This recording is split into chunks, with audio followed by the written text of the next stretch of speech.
அனைவருக்கும் வணக்கம். 8ஆம் வகுப்பு தமிழ் புத்தகத்திலிருந்து மாடல் வினாக்கள் பார்க்க போகிறோம், மாதிரி வினாக்கள் பார்க்க போகிறோம். மொத்தம் 60 கேள்வியை கொண்டு வந்திருக்கேங்க. எல்லாமே ரொம்ப ரொம்ப இம்பார்ட்டன்ட் கேள்விகள். ஸோ வீடியோ முழுமையாக பாருங்கள். இதை டெஸ்ட் மாதிரி அட்டன் பண்ணுங்கள். கடைசியாக உங்கள் ஸ்கோரை வந்து கமெண்ட்டில் பதிவு பண்ணுங்கள்.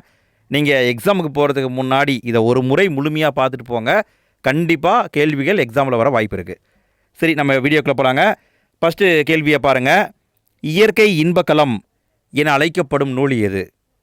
இயற்கை இன்பக்களம் என அழைக்கப்படும் நூல் எது? கலித்தொகை. இயற்கை இன்பக்களம் எதுங்க? கலித்தொகை. இரண்டாவது கேள்வி, தகடூர் யாத்திரை நூலின் சில பாடல்கள் கிடைக்கும் தொகுப்பு எது? தகடூர் யாத்திரை என்ற நூலின் பாடல்கள் கிடைக்கும் தொகுப்பு எது? புறத்திரட்டு. புறத்திரட்டு. மூன்றாவது கேள்வி, மின்னணு வாக்கு இயந்திரம் உருவாக்கும் பணியில் முக்கிய பங்கு ஆற்றியவர் யார்? மின்னணு வாக்கு இயந்திரம் உருவாக்கும் பணியில் முக்கிய பங்கு ஆற்றியவர் யார்? சுஜாதா. நாலாவது கேள்வி, நீலகேசியில் கடவுள் வாழ்த்து நீங்களாக எத்தனை சருக்கங்கள் உள்ளன? நீலகேசியில் கடவுள் வாழ்த்து நீங்களாக எத்தனை சருக்கங்கள் உள்ளன? 10 சருக்கங்கள் இருக்கு. 10 சருக்கங்கள் இருக்கு. ஐந்தாவது கேள்வி, வன்புகழ் மூவர் தன்பொழில் வரைப்பு என்று மூவேந்தரையும் குறிப்பிடும் நூல் எது? வன்புகழ் மூவர் தன்பொழில் வரைப்பு என்று மூவேந்தரையும் குறிப்பிடும் நூல் எது? தொல்காப்பியம். கலித்தொகை நூலின்படி பொறை எனப்படுவது என்ன? கலித்தொகை நூலின்படி பொறை எனப்படுவது என்ன? போற்றாரை பொறுத்தல். போற்றாரை பொறுத்தல். ஏழாவது கேள்வி, சொல் பொருள் பொறுத்துக. சொல்லையும் அதுக்கான பொருளையும் பொறுத்தணுங்க. இதுக்கான பதில், தடம் என்றால் அடையாளம், அகம்பாவம் என்றால் செருக்கு, மிசை என்றால் மேடு, அவல் என்றால் பள்ளம். நல்ல கவனிங்க, மிசைனா மேடு, அவல்னா பள்ளம். எட்டாவது கேள்வி, முடியுடைய மூவேந்தர்களில் பழமையானவர்கள் என கூறப்படுபவர்கள். முடியுடைய மூவேந்தர்களில் பழமையானவர்கள் என கூறப்படுபவர்கள் சேரர்கள். பழமையானவர்கள் சேரர்கள். ஒன்பதாவது கேள்வி, இயற்கை இன்ப வாழ்வு நிலையங்கள் என அழைக்கப்படும் நூல்கள். இயற்கை இன்ப வாழ்வு நிலையங்கள் என அழைக்கப்படும் நூல்கள் சிலப்பதிகாரமும் மணிமேகலையும். நல்ல கவனிங்க, இயற்கை இன்ப வாழ்வு நிலையங்கள் சிலப்பதிகாரமும் மணிமேகலையும். பத்தாவது கேள்வி, போந்தை வேம்பே ஆரண மருவும் மாபெரும் தானையர் மலைந்த பூவும் என்று தொல்காப்பியம் யாரை குறிப்பிடுகிறது? தொல்காப்பியம் இப்படி யாரை குறிப்பிடுகிறதுன்னு கேட்குறாங்க. சேரர்களை குறிப்பிடுகிறது. சேரர்களை குறிப்பிடுகிறது. 11வது கேள்வி, கலித்தொகை எத்தனை பாடல்களை கொண்டது? கலித்தொகை எத்தனை பாடல்களை கொண்டது? 150 பாட்டு இருக்குதுங்க. கலித்தொகையில் 150 பாட்டு இருக்குது. 12வது கேள்வி, யாருடைய நாடு குடநாடு என அழைக்கப்பட்டது? யாருடைய நாடு குடநாடு என்று அழைக்கப்பட்டது? சேரர்களின் நாடு. சேரர்களின் நாடு குடநாடு. 13வது கேள்வி, கல்வெட்டுகள் எந்த நூற்றாண்டு முதல் கிடைக்கின்றன? கல்வெட்டுக்கள் எந்த நூற்றாண்டு முதல் கிடைக்கின்றன? கிமு 3ஆம் நூற்றாண்டிலிருந்து கிடைக்கிறதுங்க. கிமு 3ஆம் நூற்றாண்டு. 14வது கேள்வி, இயற்கை தவம் எனப்படும் நூல். இயற்கை தவம் என அழைக்கப்படும் நூல் சீவக சிந்தாமணி. இயற்கை தவம் எனப்படுவது சீவக சிந்தாமணி. 15வது கேள்வி, கொங்கு மண்டல சதகம் என்ற நூலை எழுதியவர் யார்? கொங்கு மண்டல சதகம் என்ற நூலை எழுதியவர் யார்? கார்மேக கவிஞர். கொங்கு மண்டல சதகம் என்ற நூலை எழுதியவர் கார்மேக கவிஞர். 16வது கேள்வி, முள்ளம்பன்றியின் பழமையான பெயர் என்ன? முள்ளம்பன்றியின் பழமையான பெயர் என்ன? எய்பன்றி. எய்பன்றி. 17வது கேள்வி, சூழ்களி நீங்க தமிழ்மொழி ஓங்க துலங்குக வையகமே என்றவர் யார்? சூழ்களி நீங்க தமிழ்மொழி ஓங்க துலங்குக வையகமே என்றவர் யார்? மகாகவி பாரதியார். 18வது கேள்வி, செப்பேடுகள் எந்த நூற்றாண்டு முதல் கிடைக்கின்றன? செப்பேடுகள் எந்த நூற்றாண்டு முதல் கிடைக்கின்றன? கிபி 7ஆம் நூற்றாண்டு முதல் கிடைக்கிறது. 19வது கேள்வி, களம் தந்த பொற்பரிசம் களிந்தோணியால் கரை சேர்க்குந்து என்று கூறும் நூல் என்ன? களம் தந்த பொற்பரிசம் களிந்தோணியால் கரை சேர்க்குந்து என்று கூறும் நூல் என்ன? புறநானூறு. 20வது கேள்வி இளமை பெயர்களை பொறுத்துக. இதுக்கான பதில் புலியுடைய குட்டிய புலிப்பரல்னு சொல்லுவாங்க, சிங்கத்துடைய குட்டிய சிங்கக்குருளைன்னு சொல்லுவாங்க, யானையுடைய குட்டிய யானை கன்றுன்னு சொல்லுவாங்க, கரடியுடைய குட்டிய கரடி குட்டின்னு சொல்லுவாங்க. 21வது கேள்வி கலித்தொகையை தொகுத்தவர் யார்?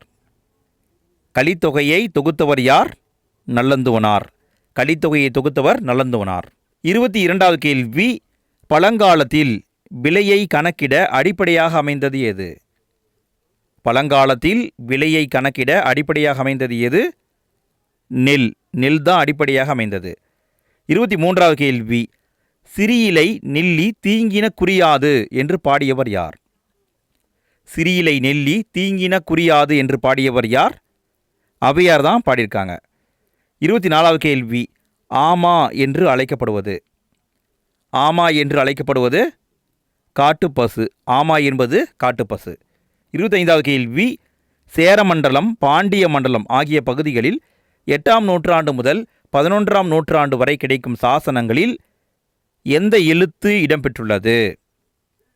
சேரமண்டலம் பாண்டிய மண்டலத்தில் 8ஆம் நூற்றாண்டுலேருந்து 11ஆவது நூற்றாண்டு வரை கிடைக்கும் சாசனங்களில் வட்டெழுத்து இடம்பெற்றுள்ளது. வட்டெழுத்து இடம்பெற்றுள்ளது. 26வது கேள்வி நெல்லும் உப்பும் நேரே ஊரீர் என்று குறிப்பிடும் நூல் என்ன? நெல்லும் உப்பும் நேரே ஊரீர் என்று குறிப்பிடும் நூல் என்ன? அகநானூறு தான் குறிப்பிடுதுங்க. 27வது கேள்வி இயற்கை ஓவியம் என அழைக்கப்படும் நூல்.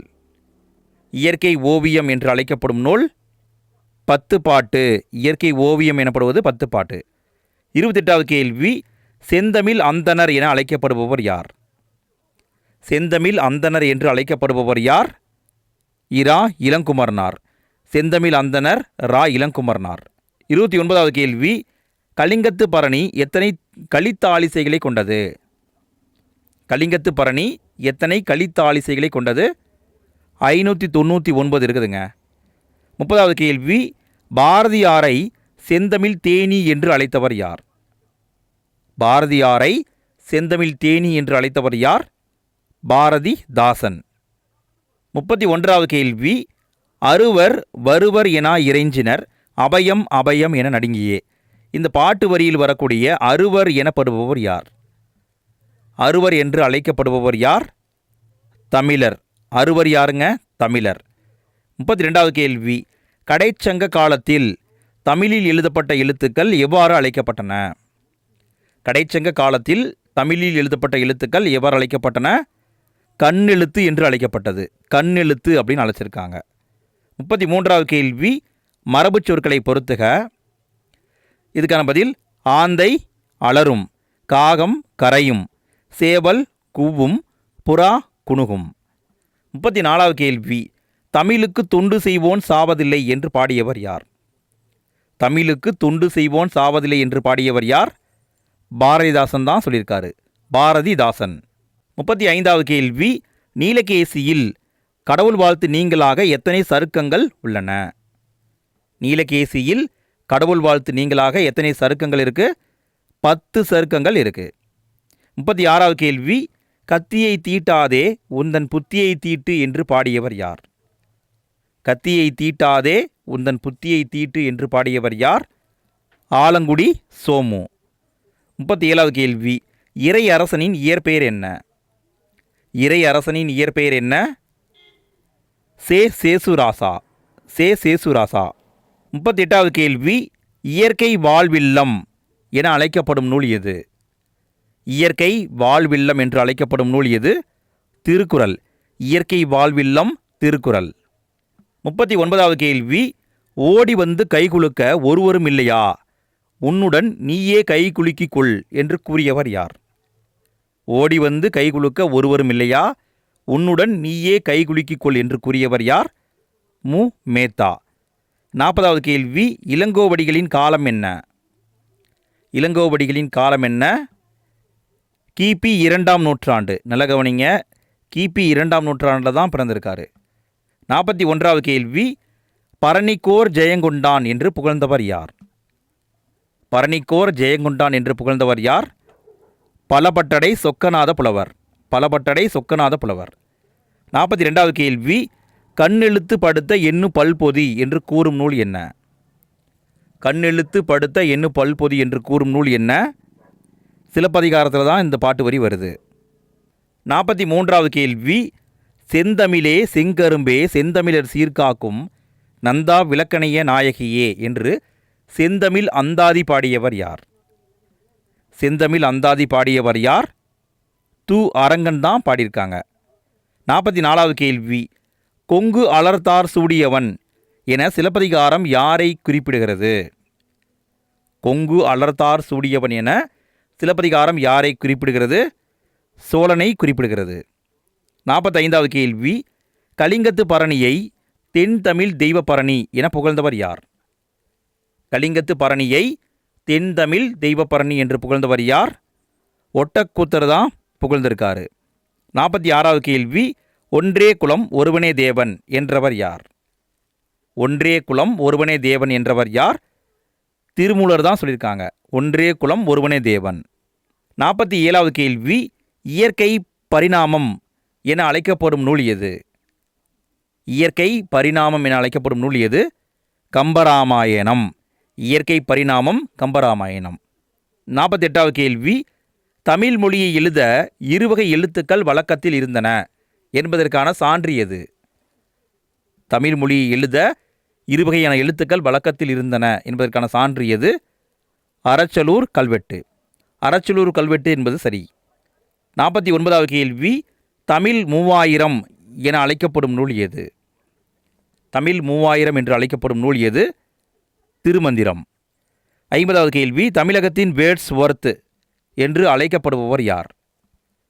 தமிழகத்தின் வேர்ட்ஸ்வொர்த் என்று அழைக்கப்படுபவர் யார்? வாணிதாசன். தமிழகத்தின் வேர்ட்ஸ்வொர்த் வாணிதாசன். 51வது கேள்வி, இயற்கை அன்பு என அழைக்கப்படும் நூல் எது? இயற்கை அன்பு என்று அழைக்கப்படும் நூல் எது? பெரிய புராணம். இயற்கை அன்பு பெரிய புராணம். 52வது கேள்வி, அயோத்திதாசர் திராவிட மகாஜன சங்கம் என்னும் அமைப்பை தோற்றுவித்த ஆண்டு? அயோத்திதாசர் திராவிட மகாஜன சங்கம் என்ற அமைப்பை தோற்றுவித்த ஆண்டு 1892. 53வது கேள்வி, சந்த கவிமணி என்று அழைக்கப்படுபவர் யார்? சந்த கவிமணி என்று அழைக்கப்படுபவர் யார்? சண்முக சுந்தரம். 54வது கேள்வி, வாணிதாசன் யாரின் மாணவர்? வாணிதாசன் யாருடைய மாணவர்? பாரதிதாசனுடைய மாணவர் தான் வாணிதாசன். 55வது கேள்வி, எகர உகர வரிசை எழுத்துக்களில் புள்ளிகளால் ஏற்படும் குழப்பங்களை களைந்தவர் யார்? எகர உகர வரிசை எழுத்துக்களில் புள்ளிகளால் ஏற்படும் குழப்பங்களை களைந்தவர் யார்? வீரமா முனிவர். 56வது கேள்வி, புதுமை பித்தனின் இயற்பெயர் என்ன? புதுமை பித்தனின் இயற்பெயர் என்ன? சோ விருத்தாச்சலம். 57வது கேள்வி, ஓர் ஆரம்ப பள்ளி ஆசிரியனின் குறிப்புகள் என்ற நூலை எழுதியவர் யார்? ஓர் ஆரம்ப பள்ளி ஆசிரியனின் குறிப்புகள் என்ற நூலை எழுதியவர் யார்? பீசா குப்புசாமி. 58வது கேள்வி, வாணிதாசனுக்கு எந்த அரசு செவாலியர் விருது வழங்கியது? பிரெஞ்சு அரசாங்கம்தான் செவாலியர் விருது கொடுத்திருப்பாங்க. 59வது கேள்வி, நிலம் நீர் வழி விசும்போடு ஐந்தும் கலந்த மயக்கம் உலகம் என்று கூறும் நூல் என்ன? ஐந்தும் கலந்த மயக்கம் உலகம் என்று கூறும் நூல் என்ன? தொல்காப்பியம்தான் குறிப்பிடுதுங்க. 60வது கேள்வி, கடைசி கேள்விங்க. எல்லா சொல்லும் பொருள் குறித்தனவே என்று கூறும் நூல் என்ன? எல்லா சொல்லும் பொருள் குறித்தனவே என்று கூறும் நூல் என்ன? தொல்காப்பியம்தான் குறிப்பிடுதுங்க. ஃப்ரெண்ட்ஸ், வீடியோ பிடிச்சிருந்தால் லைக் போடுங்க. வீடியோ பற்றிய கருத்துக்களை கமெண்ட்டில் பதிவு பண்ணுங்கள். உங்கள் ஃப்ரெண்ட்ஸ்க்கு ஷேர் பண்ணுங்கள். அது மட்டும் இல்லாமல் உங்களுடைய ஸ்கோரையும் கமெண்ட்டில் பதிவு பண்ணுங்கள். மொத்தம் 60 கேள்வியை பார்த்துருக்கோம். எத்தனை கேள்விக்கு ஆன்சர் தெரிஞ்சதுங்கிறத கமெண்ட்டில் பதிவு பண்ணுங்கள். இதே மாதிரி 6ஆம் வகுப்பு 7ஆம் வகுப்புக்கு நம்ம வீடியோ போட்டிருக்கோம். அதுக்கான லிங்க்கை நான் ஃபஸ்ட்டு கமெண்ட்டில் கொடுக்குறேன். கிளிக் பண்ணி பாருங்கள். அடுத்த வீடியோவில் சந்திப்போம். அனைவருக்கும் நன்றி.